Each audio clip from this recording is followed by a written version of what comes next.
জাহাঙ্গীরনগর বিশ্ববিদ্যালয়ের ২০২৫-২৬ শিক্ষাবর্ষের ভর্তি পরীক্ষার তারিখ ঘোষণা করা হয়েছে। আজকের ভিডিওতে আমি তোমাদেরকে সেই তারিখগুলো জানিয়ে দিব। চলো শুরু করা যাক। সংবাদ মাধ্যমগুলোতে মূলত নিউজ হয়েছে এমন একটি নিউজ শেয়ার করছি। নিউজটির শিরোনাম এরকম: জাবির ভর্তি পরীক্ষার তারিখ ঘোষণা।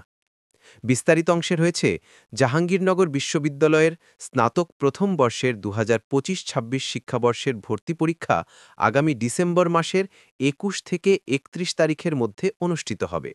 বুধবার ১২ নভেম্বর রাতে বিশ্ববিদ্যালয়ের ডেপুটি রেজিস্ট্রার শিক্ষা ও কেন্দ্রীয় ভর্তি পরীক্ষা কমিটির সদস্য সচিব মোহাম্মদ আলী রেজা বিষয়টি দ্য ডেইলি ক্যাম্পাসকে নিশ্চিত করেন। তিনি বলেন, আজকের কেন্দ্রীয় ভর্তি পরীক্ষা কমিটির সভায় ২০২৫-২৬ শিক্ষাবর্ষের ভর্তি পরীক্ষা ডিসেম্বর মাসের ২১ থেকে ৩১ তারিখে নেওয়ার সিদ্ধান্ত হয়েছে। এবারের ভর্তি পরীক্ষা পূর্বের বছরের মতোই ইউনিট ভিত্তিক অনুষ্ঠিত হবে বলে তিনি জানান। প্রথমবারের মতো এবার ভর্তি পরীক্ষা বিভাগীয় শহরগুলোতে আয়োজনের কথা থাকলেও টেকনিক্যাল কিছু কারণে সবগুলো পরীক্ষা বিশ্ববিদ্যালয়ের নিজস্ব ক্যাম্পাসেই অনুষ্ঠিত হবে। পরবর্তীতে কিন্তু এই বিষয়ে আরও বিস্তারিত আসবে। বিজ্ঞপ্তিটাও খুব তাড়াতাড়ি প্রকাশ হবে। যখন আমি বিজ্ঞপ্তি পাবো তোমাদের সাথে শেয়ার করে দিব। আপাতত তোমরা জেনে রাখো, তোমাদের ভর্তি পরীক্ষা ২১ ডিসেম্বর থেকে ৩১ ডিসেম্বরের মধ্যে অনুষ্ঠিত হবে।